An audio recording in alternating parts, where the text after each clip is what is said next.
मेज़बान अरशद अंसारी। आज धूम न्यूज़ टीम कैमरा लतियाबाद के दौरे पे पहुंचे हैं। यहाँ ताजिर रहनुमा है हमारे साथ, बिजनेस फोरम लतियाबाद के मरकजी सदर अवैस खान। यहाँ इनसे मालूम करेंगे इनको क्या मुश्किलात है और इनके जो ताजिर रहनुमा है और दीगर जो दुकानदार हैं इनको क्या दरपेश मुश्किलात है बल्दियात के हवाले से और सीड फूड अथॉरिटी के हवाले से। आइए इनसे बात करते हैं। अस्सलाम वालेकुम। सबसे पहले तो मैं आपका शुक्रगुजार हूँ धूम न्यूज़ का कि आप वक्त निकाल के हमारे पास आए और हमारे ताजिरों के मसाइल सुनने के लिए, तो मैं आपका शुक्रगुजार हूँ बेहद।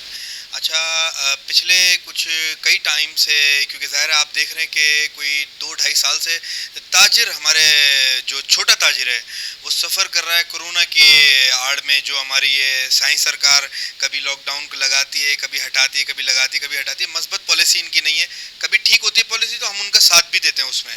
तो खैर ऐसा नहीं है कि हम, अगर कोरोना की वबा है, हम उससे लड़ने के लिए हर वक्त शाना बशाना खड़े हैं गवर्नमेंट के, ऐसी बात नहीं है। लेकिन ऐसा ना किया जाए कि माशी कत्ल किया जाए ताजिरों का। तो उसको देखते हुए मैं ये देख रहा हूँ कई टाइम से कई छोटे छोटे इदारे जो जिनको कभी वो आया ही नहीं करते थे तो वो फ़ाल होना शुरू हो गए। या वो ये इनकी सोच है कि किसी इंटीरियर से कहीं से उठ के आएंगे, शहर में पोस्टिंग लेंगे और यहाँ से कमा कमा के, हमारे ताजिरों से, शहरी आबादियों से कमा के वो अपने जो ना हवेलियाँ जो ना अपनी इंटीरियर में जाके बनाएंगे, गांव देहातों में बनाएंगे और डिफेंस में कराची में बंगले बना लेंगे। तो ये एक सिलसिला पिछले कुछ 6-8 महीने पहले चला था। सिंध फूड अथॉरिटी वाले हमारे आते हैं यहाँ पे बदमाशी के साथ, 2-2 लाख रुपए के चालान करते हैं, 3-3 लाख रुपए के चालान करते हैं। क्योंकि आपको पता पूरे महीने में इतना दुकानदार नहीं कमाता कि आप उसको 2 लाख रुपए उठा के चालान कर देते हैं। चले ठीक है, कर लिया हमने, उस पर फाइट की बड़ी। उस वक्त हमारे वाइस प्रेसिडेंट ने फेडरेशन ऑफ पाकिस्तान के अदील सिद्दीकी साहब, वो और मैं, हम डीजी नेप इससे फूड वालों से मिलके आए कराची में। तो ये मामला कुछ टाइम ठंडे हो गए, फिर अभी ये मैं कोई 1-2 हफ्ते 3 हफ्ते से ये मामला देख रहा हूँ, ये दुकानों पे बकायदा आ रहे हैं। और ये कोठरी में भी ये खबर चली है कि ये वहाँ पे कोई इनके 2 इंस्पेक्टर हैं, ये एक गालिबन वो शायद वो उनका इंस्पेक्टर भी नहीं है, वो डेली वेजेस पे है वहाँ पे। और ये हाई रूफ वाइट कलर की है, उसमें अपने साथ जो कोई जाली डॉक्टर बिठाए हुए होते हैं, आते हैं वहाँ पे उनको वो हरासमेंट करते हैं कि आप अगर नहीं करेंगे तो हम आपको सील कर देंगे, ये कर देंगे, वो कर देंगे। यार ऑलरेडी मैं अगर दुकानदार हूँ ना, मैं परेशान हूँ, मेरे बच्चों को खाने क्यों नहीं है। छोटा ताजिर में उनकी बात कर रहा हूँ, बड़े इंडस्ट्रियलिस्ट की बात नहीं कर रहा हूँ। मैं अपने उन ताजिरों की बात कर रहा हूँ जो 50,000 रुपये, लाख रुपए किराए पे दुकान लिए के बैठे हुए हैं। उनको किराएदार, उनको मालिक जो दुकान है वो भी तंग करता है। जब दुकान बंद होगी तो वो किराया कैसे देगा। प्लस ये ऊपर से आके टूट पड़ते हैं कि 15,000 रुपये दो, 10,000 रुपये दो, 20,000 रुपये दो, कि हम जो है ना आपसे मंथली लेंगे और अगर आप नहीं देंगे तो हम आपको यहाँ पे रहने नहीं देंगे। भत्ताखोरी, फीस नहीं है, भत्ताखोरी है सर।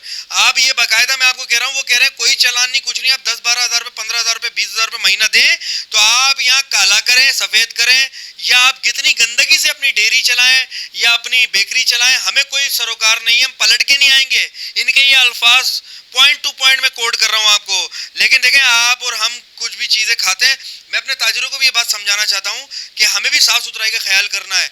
आप उस पर इम्प्लीमेंट कराएं, क्योंकि हम भी चीज़ें अपने बच्चों को खिला रहे हैं, इसी तरह हमारी आवाम है। मैं अपने ताजिरों को इस पर मैं सपोर्ट नहीं करूँगा। साफ़ सुथराई का हमारी 2-3 बेकरियाँ हैं, मैंने खुद वहाँ जाके विजिट किया, उनको मैंने अवेयरनेस के लिए एक सेशन रखने का बोला कि अपनी चीज़ों को साफ़ सुथरा रखें, क्योंकि प्रोडक्ट है, फूड आइटम है, इससे आप लोग अपनी जान से खेल रहे हैं ना एक तरीके से। अगर आप इसमें कोई गंदगी रख रहे हैं या किचन को साफ़ सुथरा नहीं रख रहे हैं, तो मैं अपने ताजिरों से भी रिक्वेस्ट करूंगा, अपनी साफ़ सुथराई रखें, जो भी चीज़ें उनको पूरा करें। उसके आगे ऊपर ये बदमाशी अगर करते हैं तो आप हमें बताएं, हम जो हो सका वो करेंगे। फिर हमारे पास और ऑप्शन भी बड़े खुले हुए हैं। आइंदा का अमल देखें जनाब, हमारा यही होगा कि अल्लाह ना करे, अल्लाह ना करे। मैंने जिस तरह पहले भी कहा था हमारे एक साहब को और अपने बयान में भी कहा, मैं अभी एंटी करप्शन वालों से भी मेरी बात चल रही है कि ये जिस तरीके के इदारे जो हैदराबाद में गर्दिश कर रहे हैं, जो ये 2 नंबरी कर रहे हैं, ये हमारे ताजिरों को जो इन्होंने लिटा दिया ज़मीन पे, या ये बदमाशी करते हैं अपनी आके। अच्छा, शेयरिंग पार्टनर देखें, 10-12 हज़ार रुपये ऐसे मांग रहे हैं जैसे इनके वालिद साहब ने शेयरिंग पार्टनर थे, और वहाँ जाके उस बेकरी पे, उस डेयरी पे या उस फूड के रेस्टोरेंट पे इनको कोई जो ना 10-20 करोड़ पे देके जो ना काम खुलवा के देता है और अपना आगे महीना बांध रहे हैं। तो यार शर्म आनी चाहिए इन लोगों को।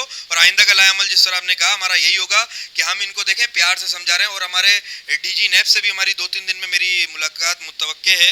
मेरे फेडरेशन ने मेरी तरफ से लेटर लिख दिया है डीजी नैब को, उनको भी मैं आगाह करूंगा कि ये इदारे इतनी करप्शन कर रहे हैं, आप इन पे भी हाथ डालें, ठीक है, और इनके ये अफसरान हैं, और प्लस एंटी करप्शन के भी डीजी को मैं जो ना उनको भी जो ना इनके अपना अमल में लाऊंगा, इनको ध्यान में लाऊंगा कि आप जो ना इन लोगों पे ज़रा ध्यान रखें, ये कर क्या रहे हैं, शहर में तबाही मचा दी है। अगर फी दुकान से 10-12 हज़ार रुपये उठा रहे हैं और कई टाइम से उठा रहे हैं तो सोचें ये करोड़ों रुपए महीना सिर्फ हैदराबाद शहर से उठा रहे हैं। कोटरी से भी इस चीज़ की आवाज़ उठी थी, सिंध फूड अथॉरिटी बड़ी नाजायज़ कर रही है। हम लोग आइंदा कलामल हम ये अपनी कार्रवाई करके इज्जत से, प्यार मोहब्बत से बातचीत करेंगे। अगर मसला हल नहीं होगा, हमारे पास एहतजाज का रास्ता भी खुला हुआ है। ये आप कई टाइम से देखते आ रहे हैं कि इंक्रोचमेंट होती है कोर्ट के हुक्मनामे पे, फिर उसके बाद वही पथारे, वही ठेले लग जाते हैं। तो इंक्रोचमेंट होनी चाहिए, हम इसके हक में हैं, क्योंकि एक हमारा दुकानदार है ना, वो 1 लाख रुपए अगर रेंट दे रहा है इस एरिया में, तो और अगर उसकी अपनी है तो 1-2 करोड़ की दुकान खरीदी हुई है, प्लस वो टैक्स अलग दे रहा है, सैलरियाँ अलग दे रहा है, बिजली के बिल अलग भर रहा है, गैस के बिल अलग भर रहा है, उसके बावजूद उसके बाहर एक ठेला लगा देता है, आके बल्दिया वाला आके 10-20 हज़ार रुपये उससे लेता है, पेट्रोलिंग की इजाज़त है। तो ये जो इंक्रोचमेंट करते हैं, अभी ये ज़ाहिर है साई सरकार ने हमारी जो है ना इंडोर ख़त्म की हुई है डाइनिंग, तो हमारे फूड वाले जितने भी हमारे रेस्टोरेंट्स वाले हैं वो अपनी कुर्सियाँ इस वजह से बेचारे बाहर लगा देते हैं आउटडोर, कि यार चलो आउटडोर खिला दें, हम अपना थोड़ा सा कारोबार कर लें। तो वो उस पर आगे बल्दिया वाले आके बदमाशी से अपने ट्रकों पे भर के ये कुर्सियाँ ले आते हैं। और ये जो कई पॉइंट्स हैं मैं आपको लिख के दे दूंगा कि जिसपे पंचर की दुकान है, जिसपे जूस के ठेले जो फिक्स हुए हैं, उससे ये बल्दिया वाले 10,000, 20,000, 25,000 रुपये महीना उठा रहे हैं, उसका क्या करें? तो हमारा दुकानदार तो जलील हो रहा है ना यार। और वो हमारा एक दुकानदार 1 लाख रुपए रेंट भर रहा है, इधर आके फूल वाले ने बराबर में अपनी दुकान सजा ली है, एक तरफ इधर बराबर में दुकान सजा ली है, और वो जो 1 लाख रेंट दे रहा वो पीछे हो गया, जो 10,000 रुपये बल्दी वाले को दे रहा वो बादशाह बन गया। तो यार ये कौन सी तबाही मचाई हुई है। देखिए मैं अपने ताजे रहनुमाओं से भी इस बात से बड़ा खफा था, मैंने उनको फर्दन बोला भी है कि आप लोग यार उठे इन चीज़ों पे यार, हम क्या था, हम ठेलों के लिए नहीं है हाँ, लेकिन उनके खिलाफ भी नहीं है, उनको उनकी हदबंदी दे दें, उनका भी कारोबार चलता रहे और हमारे दुकानदारों का भी कारोबार चलता रहे। जी नाज़रीन, ये थे अवैस खान, बिजनेस फोरम के मरकजी सदर।